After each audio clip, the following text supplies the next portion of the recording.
नमस्कार दोस्तों। आज का क्लास आपके लिए बहुत ज़्यादा ही इम्पोर्टेंट खास होने वाला है। इसमें हम जानेंगे बिहार राजस्व विभाग 2023 का जो बहाली अभी चल रहा है, अमीन का, क्लर्क का, सर्वेक्षक का और कानूनगो का। इसका मैं हिंदी का प्रश्न इम्पोर्टेंट लेकर आया हूँ जो कि बार बार परीक्षा में आते हैं। और ऐसे ही प्रश्न आपको इस बार जो 4 तारीख से आपका पेपर है, कब से 4 से 17 तक जो पेपर है उसमें इस टाइप के प्रश्न आएंगे। एलआरसी से रिलेटिव ये सारे प्रश्न हैं। इसमें टॉप 55 प्रश्न इसमें मैं कराऊंगा हिंदी का। तो चलिए, अब समय नहीं है आपके पास। आज हो गया आपका 29 तारीख, तो मात्र आपके 6 दिन बचे हैं पेपर का। चलिए, यहाँ से पहला प्रश्न आपको दिया है, सर्वप्रथम भाषा का प्रयोग किस रूप में हुआ था? सर्वप्रथम भाषा का प्रयोग किस रूप में होता है? सांकेतिक, मौखिक, लिखित, इनमें से कोई नहीं। तो इसका सही आंसर होगा कि सांकेतिक रूप से सर्वप्रथम भाषा का प्रयोग हुआ था। ये हिंदी का प्रश्न है, इसी टाइप के आपको प्रश्न पूछे जाते हैं। अगला दिया है, किस क्षेत्र विशेष में बोली जाने वाली भाषा को क्या बोलते हैं? क्षेत्र विशेष पूछ रहा है। राष्ट्रभाषा, राजभाषा, वरिष्ठ भाषा, बोली। तो किसी विशेष क्षेत्र में बोले जाने वाली भाषा को बोलते हैं बोली, यानी कि यहाँ की बोली वैसे है और राष्ट्र की भाषा दूसरा होता है और राज्य का भाषा दूसरा होता है। अब अगला देखते हैं, 3 और प्रश्न दिया, भारत की प्राचीन भाषा क्या है? यानी कि सबसे पुराना भाषा क्या है? हिंदी है, पाली संस्कृत, अपभ्रंश है, संस्कृत है। पाली प्राकृतिक दिया था, सॉरी। इसका तीसरा का सही आंसर हो जाएगा कि भारत की प्राचीन भाषा संस्कृत स्टार्टिंग में बोली जाती थी। इसके बाद अगला जो प्रश्न दिया है, भारत देश में सर्वाधिक बोले जाने वाली भाषा कौन सी है? कि हिंदी सबसे ज़्यादा बोला जाता है, कि अंग्रेजी, की उर्दू, की संस्कृत? सबसे ज़्यादा क्या बोले जाने वाला भाषा है? अगर आप जानते होंगे तो अपना खुद से टेस्ट भी करते चलिएगा, अच्छा रहेगा। इससे सबसे ज़्यादा अगर बोले जाने वाली भाषा है तो आपका हिंदी है। मैं 2-2, 3-3 सेकंड दे रहा हूँ, उसके बीच में आप अपना टेस्ट भी करते रहिएगा, इससे अच्छा रहता है। चलिए, अगला प्रश्न दिया है कि मानक हिंदी से क्या तात्पर्य है? मानक हिंदी से क्या तात्पर्य है? 4 ऑप्शन दे दिया है। साहित्य पुस्तकों की भाषा, साधारण बोलचाल की भाषा, शिष्ट और सुशिक्षित भाषा, केवल पढ़ाई लिखाई में काम आने वाली भाषा। मानक भाषा का सही अर्थ क्या हो जाएगा? साहित्य पुस्तकों की भाषा, ऑप्शन नंबर ए। चलिए, अगला प्रश्न देखते हैं। अगला दिया है, संस्कृत भाषा का प्राचीनतम रूप कहाँ द्रव्यष्ट होता है? यानी कहाँ पे आपको दिखाई देता है सबसे ज़्यादा? तो ये है ऋग्वेद में। किसमें? ऋग्वेद में सबसे ज़्यादा है। अगला दिया है, साहित्य में प्रयुक्त होने वाली संस्कृत भाषा को क्या कहते हैं? लौकिक संस्कृत, पाली, देव भाषा, आर्य भाषा। तो 7 का सही आंसर होगा लौकिक संस्कृत। क्या? लौकिक संस्कृत इसको बोला जाता है, जो साहित्य में भाषा होती है संस्कृत की।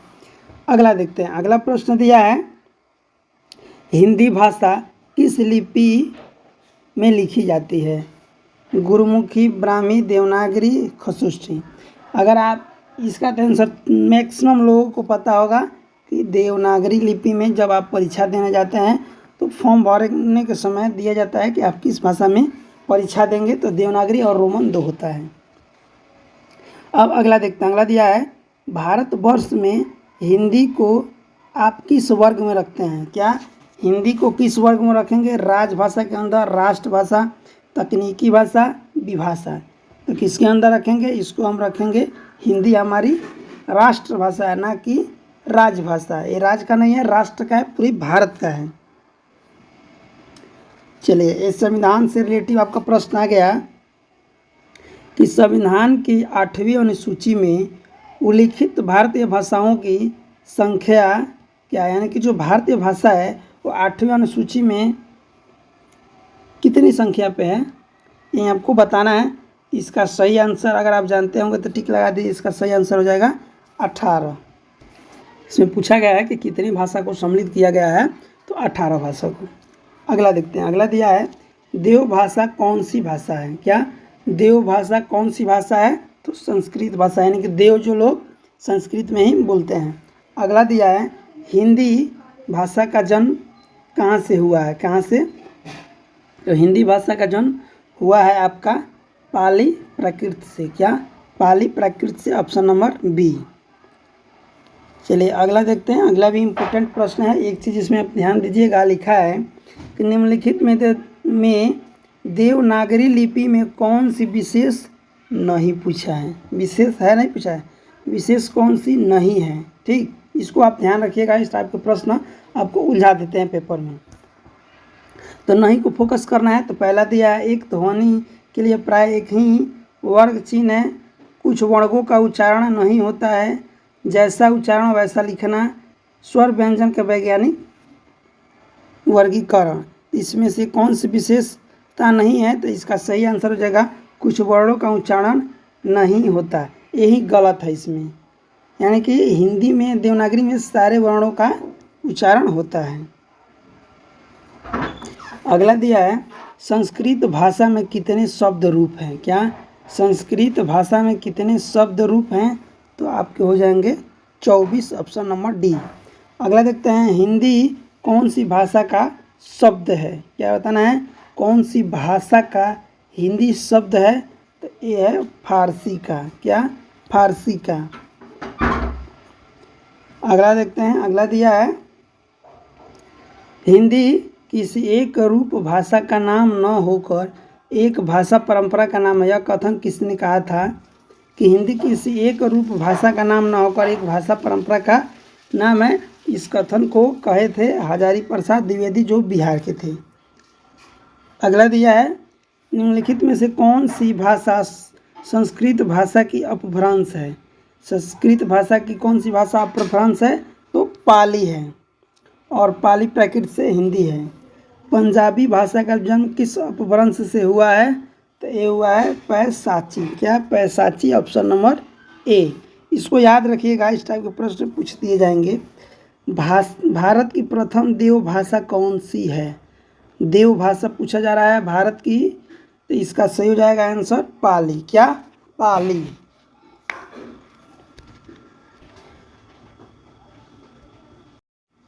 चलिए अगला प्रश्न दिया है, ग्रियर्सन ने किसे देसी हिंदुस्तानी कहा था। देसी हिंदुस्तानी किसे कहा था? तो ऑप्शन नंबर 1 खड़ी बोली को। नेक्स्ट देखते हैं।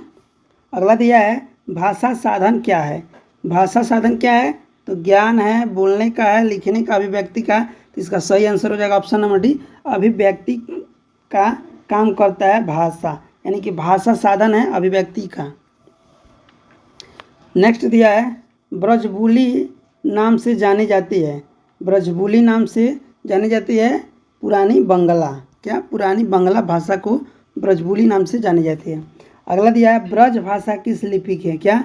ब्रज भाषा किस लिपि का है? तो ऑप्शन नंबर डी, देवनागरी लिपि का है। नेक्स्ट देखते हैं, ब्रज भाषा का उद्भव किससे हुआ है। तो ब्रज भाषा जो है किस का अपभ्रंश है, यानी कहाँ से आया है? तो ये आया है सौरसेनी अपभ्रंश से। नेक्स्ट देखते हैं। नेक्स्ट दिया है, लिपि किसे कहते हैं।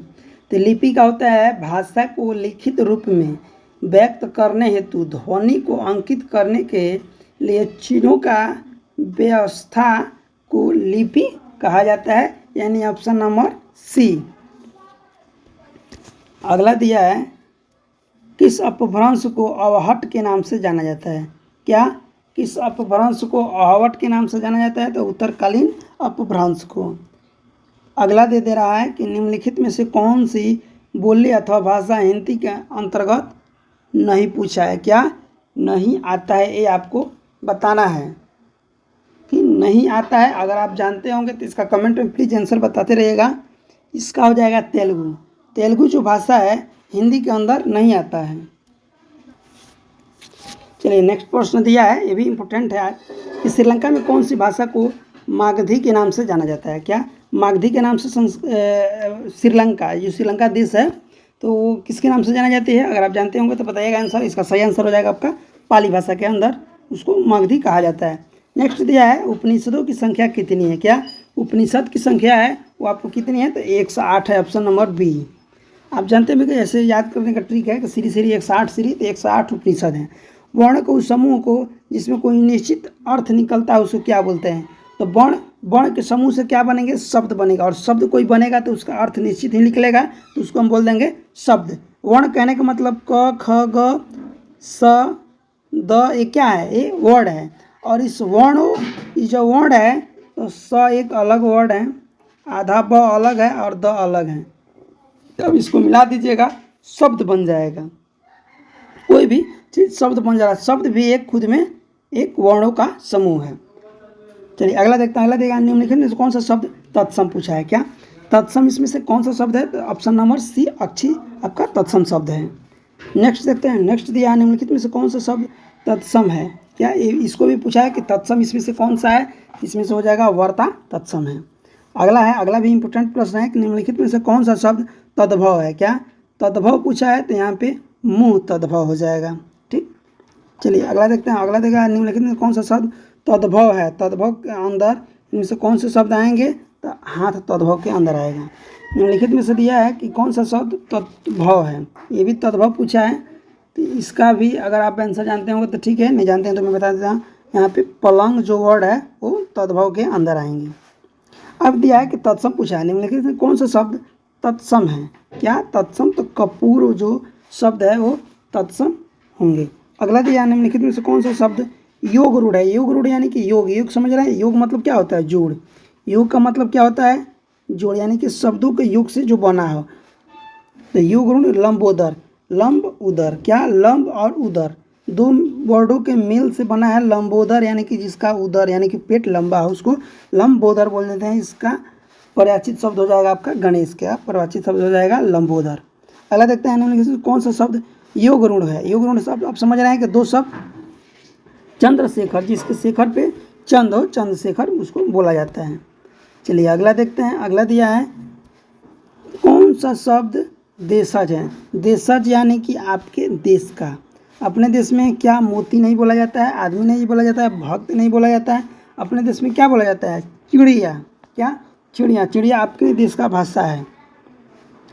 चलिए अगला देखते हैं निम्नलिखित कौन सा शब्द कृदंत है। क्या कृदंत है, तो कृदंत के अंदर कौन से भाषा शब्द आएंगे, मिलावट। क्या मिलावट कृदंत है। अगला दिया निम्नलिखित में से शब्दों में कौन सा शब्द तद्धित का उदाहरण है। क्या तद्धित का उदाहरण है, तो अच्छाई हो जाएगा, ऑप्शन नंबर ए।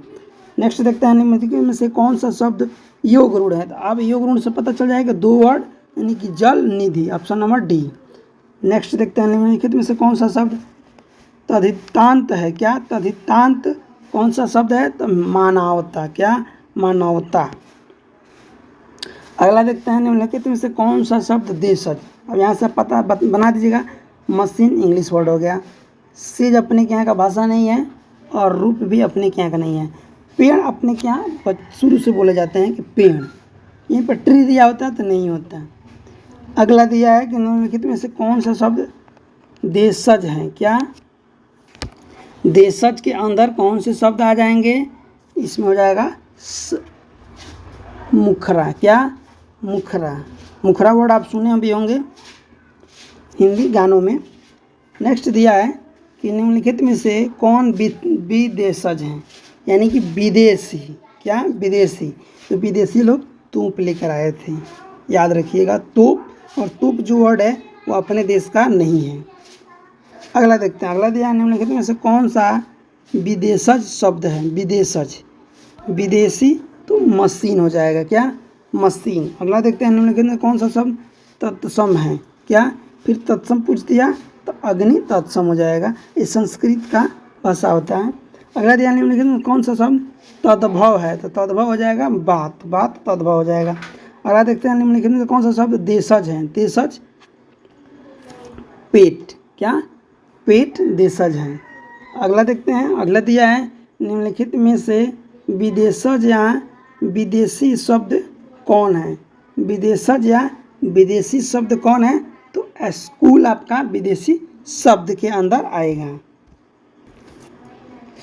नेक्स्ट प्रश्न दिया है कि निम्नलिखित में से रूढ़ शब्द कौन सा है। इसके पहले आप देखे थे योग रूढ़, यहाँ पे पूछा है केवल रूढ़ शब्द, तो रूढ़ के अंदर आपका आ जाएगा काम।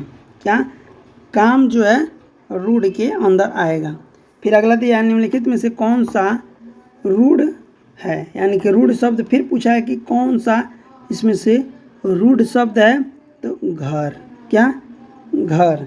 अगला देखते हैं, सेकेंड लास्ट प्रश्न है कि निम्नलिखित में से यौगिक शब्द कौन सा है? यौगिक यानी कि मिलावटी शब्द कौन सा है?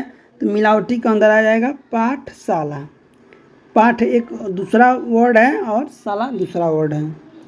अगला देखते हैं, नेक्स्ट और लास्ट प्रश्न दिया है, निम्नलिखित में से यौगिक शब्द कौन है? फिर यहाँ पे यौगिक पूछा है, तो इसमें से यौगिक के अंदर आ जाएंगे राजपूत। क्या? राजपूत। पुत दूसरे जगह का भाषा है और राज दूसरी जगह का भाषा है। तो सारे प्रश्न इंपोर्टेंट थे। इसके बाद से मैं और भी प्रश्न आपके लिए लेकर आऊँगा। इसमें अभी आप देखें शब्द से रिलेटिव, इसके बाद मैं बताऊँगा, एक आपका चार्ट भी बना कर दे दूँगा। तो तत्सम तद्भव देशज विदेशज का सबका आपका एक चार्ट मिल जाएगा। ठीक, अगर आप चैनल पर नए होंगे तो चैनल को सब्सक्राइब जरूर कर लीजिएगा, अपने दोस्तों के पास भी शेयर करना ना भूलिएगा।